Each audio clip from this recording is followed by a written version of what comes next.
everyone, welcome back. It's me, Miss Foster, and today we are going to be making complementary colored citrus fruits. So, citrus, you want to think of citrus fruits as things like oranges, limes, lemons, grapefruits, tangerines. Those are citrus fruits. We're going to be drawing it as if it's cut from the inside. So today we're going to be drawing a lime, a lemon, and an orange. And then we're going to be painting the background a complementary color. Complementary colors are two colors that are across from each other on the color wheel. So if you look at the color wheel here, you'll notice that across from red is green, across from yellow is purple, and across from orange is blue. So we are going to be pairing those up with our citrus fruits today. Our green lime is going to get a red background for the complement of green. We are going to paint our lemon with the background purple for our yellow and purple complementary colors, and our orange and a blue background as well. So today you're going to need a piece of watercolor paper, some crayons, and your watercolor materials because we're going to be doing a watercolor resist today. So go ahead and grab all of your materials and let's get started.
everyone, it's me again, Miss Foster. I'm just here to remind you to hit the subscribe button if you like these videos and you want to see more.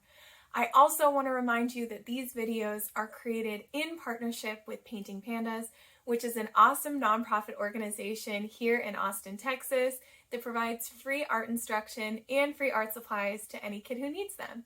If you would like to learn more, donate, or sign up for a live class with me, go ahead and click the link that's in the description below, www.paintingpandas.org. All right, I'll see you next time.